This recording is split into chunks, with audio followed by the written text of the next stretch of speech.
저 미소는 뭐 준비된 미소일 겁니다. 강한 척하는 거죠. 나를 지지하는 사람들에게 야, 나 괜찮아라고 얘기하는 건데 괜찮겠습니까?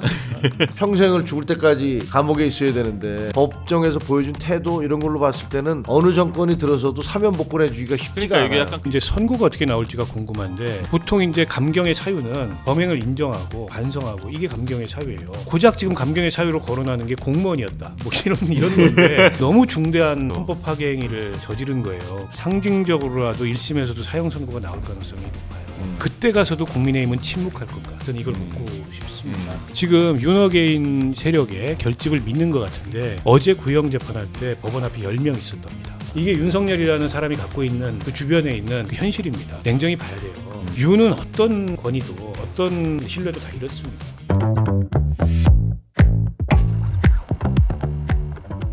사실 이제 어젯밤에 또 이제 한동훈 전 대표 제명 직전에 있었던 이제 그 전에 뉴스를 뒤덮었던 이제 윤석열 전 대통령에 대한 사형 구형입니다. 그래서 내용을 보면 대통령 전두환보다 더 단죄, 계엄령은 계몽령, 뭐 이제 이렇게 판단이 나가고 있네요. 윤석열 전 대통령 이제 재판받고 있는 사진이 나가고 있죠. 아 이게 참 어제 어쨌든 특검이 그래서 뭐를 구형할 것이냐, 사형 아니면 무기징역인데 뭐 사형이냐 무기징역이냐 이런 걸 두고 저희 언론사들도 밤에 어쨌든 신문을 찍어야 되니까 막 준비를 두 가지 버전을 다 하고 있다가 그게 막 9시 이제 9시 반 뭐 넘어가지고 이제 사형이 나왔는데 이제 뭐 사형 구형 이제 전직 대통령에 대한 사형 구형을 한 게 사실 결정적으로 윤 전 대통령이 반성의 기미가 전혀 보이지 않는다 뭐 이제 이런 요인이었던 것 같아요. 뭐 이제 어떻게 보셨어요? 그 이제 검사가 구형할 때 그 구형의 사유를 읽는 거를 그걸 논거라 그래요. 네. 근데 제가 그걸 읽어봤는데 세 가지 정도로 압축되더라고요. 첫 번째로는 헌법 수호의 책무가 있는 대통령의 지위에서 네. 그 책무를 저버리고 이렇게 헌법 파괴하는 내란 내지는 위헌불법적인 비상계엄 행위를 한 것 네. 세대에서 그 전두환 사례와 비교했을 때 죄책이 결코 가볍지 않다라는 취지가 담겨 있는 것 같고 이제 두 번째로는 당시 했던 행위들 국회에 군대를 보내고 네. 12.12 때도 국회에 군대를 보내진 않았거든요. 본회의장에 들어가지 않아서 본청에 들어가지 않았어요. 그래서 그런 어떤 헌법 파괴 행위들이 결코 전두환의 12.12 내란에 비추어서 가볍다고 볼 수 없다라는 어떤 비교적 판단이 하나 섞여 있는 것 같고 세 번째가 아까 말씀하셨듯이 그럼에도 불구하고 조금도 반성의 기미가 보이지 않기 때문에 우리 헌정사에서 다시는 이런 일이 일어나서는 안 된다는 그런 경종을 분명하게 울리기 위해서라도 사형 구형이 불가피하다. 요 세 가지 취지인 것 같아요. 저는 뭐 공감이 되고요. 네. 뭐 일각에서는 무기 나올 거다 이렇게 예상을 했는데 그 논고에서 밝혔듯이 내란에 대한 법정 최고형과 최저형이 있는데 최고형은 사형이고 최저형은 무기입니다. 네. 근데 법정 최저형을 이 구형할 하등의 이유가 없다. 왜냐하면 감경 사유가 있어야 되는데 그건 인정하고 반성하는 게 감경 사유예요. 윤석열이 인정하고 반성했으면은 적어도 무기는 나왔을 거예요. 근데 인정하고 반성하지 않기 때문에 별 차이가 없어 보이지만은 사실은 하나는 최고형이고 하나는 최저형이거든요. 네. 내란에 대해서 그렇죠. 최저형을 구형하기가 어렵다. 저는 그 논리도 타당하다고 생각해요.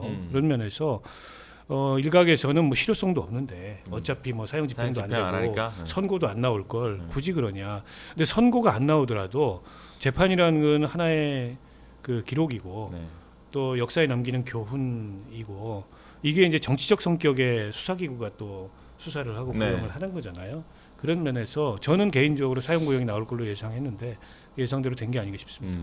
네, 아무래도 뭐 이제 지금 사진 하나 보실 텐데 윤석열 전 대통령 사형 구형하고 이제 저렇게 피식 이렇게 웃는 이제 저런 사진이 또 이제 화제가 됐어요. 그래서 입꼬리를 올리면서 이제 미소를 짓는 기가 차다 뭐 이제 이런 취지겠죠. 그러면서 이제 뭐 최후 진술에서는 이제 뭐 계몽령이었다, 뭐 이제 뭐 폐악질에 대한 뭐 이제 대응 뭐 국가 비상권 뭐 이제 이런 취지의 얘기를 하면서 뭐 이제 전혀 반성하지 않는 모습 보였는데 이게 국민의힘 입장에서는 참 어떻게 봐야 될까요? 뭐 얘기가 곤란하죠. 뭐 과거에 그 전두환 노태우 그 두 분이 이제 와 있을 때 5.18 특별법에 의해서 그 사형 무기징역 선고 받았잖아요. 그때 제가 이제 아마 정치부 기자였던 거였었을 거예요. 그래서 그때 쓴 기사를 누가 나한테 보내줬더라고요. 아 김종혁 기자가 쓴 기사. 네, 그렇죠. 네, 그래서 후배하고 같이 썼던데 그때 보니까 그 다 그 집권당에서는 아무도 대답을 안 했더라고요. 입장이 곤란하잖아요. 그러니까 어떻게 보면 그때 김영삼 대통령이 이제 그 그 특별법을 만들라고 지시를 하면서 거기서 법이 만들어져 갖고 단죄를 한 건데 네. 근데 그 이전까지만 해도 합당을 했던 3당 합당의 그 당사자였잖아요. 네. 전직 대통령이었고 그러니까 입장이 곤란해서 뭐 얘기를 전혀 말을 안 하는 걸로 그렇게 기사가 나와 있더라고요. 근데 이번 같은 경우는 글쎄 만약에 윤석열 전 대통령 저거에 대해서 우리 당에서 아직까지 공식적인 뭐 그 반응이 없잖아요. 네. 내놓기가 좀 쉽지 않을 거라는 생각이 들어요. 그렇죠. 아무래도 계속 안 내더라고요. 그러니까 그거를 예를 들면 원래대로 하자면 이게 사형까지 가는 거냐라는 식으로 이제 반박을 해야 될 건데 뭐 국민 감정도 있고 그다음에 아까 박 의원 얘기하신 대로 재판 과정에서 너무나 많은 사람들에게 실망과 좌절감을 안겨줬어요.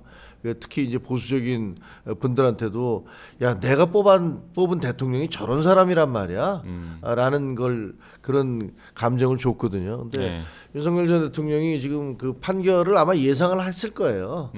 예상을 했고 사형 구형이 나올 것이다. 사형이든 무기든 사실은 그게 그거잖아요. 큰 차이는 없죠, 사실. 그게 뭐 메시지의 사형 집행도 문제죠. 안 할 네. 건데 네. 그러니까 저것은 사실은 저 미소는 뭐 준비된 미소일 겁니다.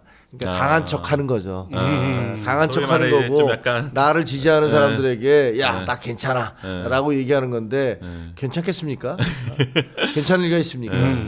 평생을 죽을 때까지 감옥에 있어야 되는데 그리고 지금 아마 그동안의 어떤 행적 법정에서 보여준 태도 이런 걸로 봤을 때는 어느 정권이 들어서도 사면 복권해 주기가 쉽지가 그러니까 이게 않아요. 약간 그 전에 사면권과는 유형이 다르잖아요. 네. 근데 이게 참 어제 이제 뭐 윤석열 대통령이 이제 말한 것 중에 눈에 띈 게 이제 계엄 당일날 계엄을 하고 집에 와 보니까 이제 비교적 안전에 잘 끝나서 다행이다 뭐 이런 얘기를 했다고 뭐 이제 본인이 주장을 해요. 이제 그러면서 이제 그게 뭐 이제 계엄이 뭐 이제 진짜 그러려고 했던 게 아니었다 뭐 이제 뭐 이런 취지 얘기를 하려고 했던 것 같아요. 신뢰가 좀 가십니까? 아니 그냥 사후적으로 하는 다 쓸데없는 변명거리고요. 그러니까 이제 결과를 놓고서 네. 본인의 동기나 뭐 이런 거를 오히려 거꾸로 억지스럽게 꿰어 맞추는 거고.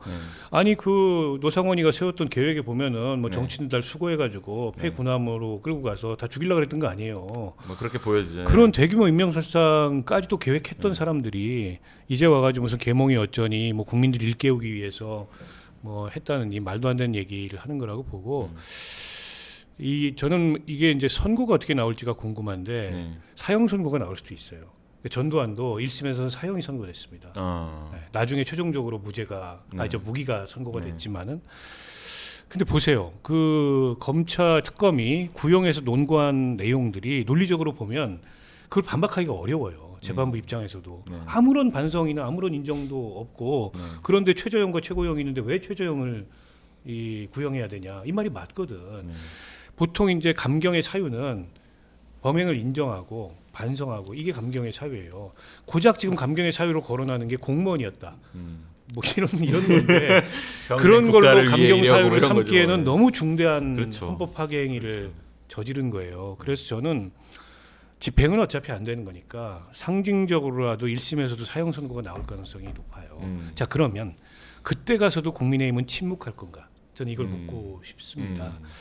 구형 단계이기 때문에 뭐 지금 침묵한다 이런 변명은 할 수 있는데 설사 이게 구형 단계라고 하더라도 이게 침묵할 사안이 아니잖아요. 그런데다 장동혁 대표는 몇 번의 기회가 있었는데 그때마다 묵묵부답 내지는 오히려 윤을 옹호하는 듯한 발언을 했어요. 12월 3일도 그랬고 지난번에 쇄신안 발표할 때도 그랬고 이번에도 마찬가지고 그러면 이제 2월 말쯤에 선고가 날 텐데 2월 19일입니다. 네, 지방선거는 더 가까워져 있어요. 그리고 당내 지금 한동훈 징계로 인해서 벌어진 이 내용과 자중질환은 더 커질 겁니다. 그럼 도대체 장동혁 대표는 자꾸 자기 계획이 있으니까 기다려달라고 하는데 그 계획이 뭐냐는 거예요. 지금 윤어게인 세력의 결집을 믿는 것 같은데 어제 구형 재판할 때 법원 앞에 10명 있었답니다. 그리고 그 전날 9일날 2,000명 모인다고 집회 신고했는데 50명도 안 모였대요. 이게 현실이에요. 이게 윤석열이라는 사람이 갖고 있는 그 주변에 있는 그 현실입니다. 냉정히 봐야 돼요. 이미 윤어게인을 외치는 사람들도 그게 진짜 윤을 따라다니는 게 아니고 자신들의 정치적 목적이나 아니면 상업적 동기 이것만 남았고 유는 어떤 권위도 어떤 이 저기도 다 잃었습니다. 신뢰도 다 잃었습니다. 근데 그거 붙잡고 있어서 뭐 하려고 저러는지 제가 보기엔 이해가 안 되고 이게 자멸의 길을 가고 있는 거예요 지금. 장동혁 대표 스스로 네. 저렇게 되면은 아니 당 대표가 2년 하고 마는 거지 뭐 백날 첫날 죽을 때까지 본인이 당 대표 할 거 아니잖아요. 큰 꿈이 있으니까 그런 거죠. 아니 본인의 큰 꿈이 있다면 진짜 저렇게 정치하면 안 되죠. 그건 맞죠. 저는 꿈이 없는 것 같아요. 우리 지역에서 지역에도 보면 이제 굉장히 강성 우파이신 분들이 있잖아요. 네. 거기에 이제 단톡방 같은 게 있어요. 네. 그게 한 3,000명 넘게 있었었어요. 그게 지금 이제 900명대로 이제 확 줄었고, 그리고 그 사이에 어제 같은 경우 이제 사형 그 구형이 나왔는데 쥐 죽은 듯이 조용하더라고요. 그 방이. 반발도 없고. 그러니까 이게 다른 방도 마찬가지예요. 지금 페이스북 같은 거 보면 거기에 이제 이른바 이제 극우 저 성향에 있는 분들이 만든 사이트들이 많이 있어요. 페이스북에 글도 올라오고 그러잖아요. 근데 그런 글들이 특히 이제 장지모 같은 거, 장동혁 지지하는 모임 뭐 이런 것들 보면 오히려 장동혁 그 전 대표를 욕하는 뭐 그런 글들도 올라오고 그 보면은 아 이게 이 사람들도 이제 한 세월의 치료를 받아서 뭐 우리가 금융 치료 이런 거 하잖아요. 네. 그거 하듯이 한 1년쯤 지나더니 아 이건 아닌가 봐요. 이건 아닌가 보구나 라는 부분들이 많이 생긴 것 같아요. 그러니까 물론 그분들이 뭐가 잘못입니까? 그분들은 그런 식으로 거짓말로 거짓으로 거짓 논리를 제시하면서 그 사람들을 글로 끌고 간 사람들이 문제지. 네. 그래서 저는 이건 결국 시간의 문제고 아무리 그 겨울이 혹독해도 봄이 오면 꽃이 피잖아요. 그리고 이 새벽이 되기 전에 그 밤이 가장 어둡잖아요. 네. 그래서 마찬가지라고 생각해요. 지금 우리 당에서 이 벌어지는 일도. 네. 이게 좀 전에 이제 들어온 소식인데 장동혁 대표가 이제 오늘 브리핑에서 특검의 사형 구형에 대해서 이제 특검의 구형을 갖고 언급할 사안은 아니다. 법원이 공정한 재판을 할 것으로 기대하고 있다. 뭐 이제 이렇게 짧은 코멘트를 내놨네요. 이제 두 분이 말씀하신 거랑 이제 뭐 일맥상통하는 이제 그런 네네. 취지의 발언인 것 같습니다. 네, 이제 이렇게 또 시간이 벌써 이렇게 1시간이 훌쩍 지나가는데 저희가 이제 새해를 받아가지고 이제 여의도 처방전이라는 이제 새로운 코너를 개편을 하면서 이제 두 분이 마지막에 이제 오늘 다른 주제에 대해서 두 분이 이제 여의도 처방전을 이제 한마디를 들어보는 시간이에요. 그래가지고 두 분이 여기 준비된 처방을 이제 여기 적어주시면 됩니다. 이제 여기 하나씩 받으시고. 네. 그러니까 이제 재미적인 요소를 위해서 그래서 이제 뭐 주변에 오늘 이제 이런 처방 보드에 어떤 처방을 낼 것인지 이제 두 분이 적어주시면 됩니다. 네, 그래서 이제 여러분들이 저희가 방송하는 동안 이렇게 댓글들을 엄청 이렇게 많이 달아주셨네요. 이제 뭐 김명아님 보시면 국힘은 대변인 교육부터 뭐 이제 제대로 시켜야 된다. 뭐 이제 뭐 당원 어르신분들께 말을 함부로 하는 걸 사람을 징계해야 된다. 뭐 이제 뭐 이런 말씀도 해주시고 계시고요. 이제 세르지오 신님은 종혁이 형 힘내시고 그냥 창당해요. 뭐 이렇게 하시는 분들도 있네요. 신당 창당해달라. 뭐 극우하는 정치를 같이 할 수 없다. 뭐 이제 이런 요청들이 시청자 요청들이 많은 것 같습니다. 네, 저기 두 분 다 이렇게 쓰셨나요? 네. 그럼 이제 뭐 이렇게 두 분이 이제 먼저 우리 김채원님부터 이제 한번 보여주시면서 이제 네, 네, 여기 이렇게 보여주시면 되나요? 한번 읽어주시죠. 제정신으로 살자. 네. 괴물은 되지 말아야. 네. 그게 제가 드리고 싶은 말씀입니다. 이게 처방전이군요. 네, 세상에 괴물들이 너무 많아요. 알겠습니다. 우리 박 의원님 처방. 저는 비슷한 네. 얘기인데 네. 좀 대상을 특정해서 네. 지금 이 국민의힘 상황을 헤쳐나가려면 네. 이렇게 해야 된다. 두 분이 다 비슷한 것 같은데요? 국힘 의원들 정신 차려라. 지금 한 방에 간다. 네. 이미 가고 있고. 네. 지금 말은 없어. 자기 배지만 네. 붙어 있다고. 네. 그 언제까지 그게 자기 배지일 거 아니야. 네. 정신 차려라. 두 분이 똑같은 말씀하셨네요. 제정신으로 살자. 지금 구이면 우리 짠 거 아닙니다. 그러니까 뭔가 뭐 이렇게 사전에 안 맞추신 짜요. 것 같은데. 저는 테러리스트와 짜지 않습니다. 그렇죠. 모의만 해도 요즘에는 무서워. 테러 모의 당하는 거니까. 마피아, 테러리스트. 마피아. 그러니까요. 오늘 무서운 시간이었습니다. 힘들다 힘들어.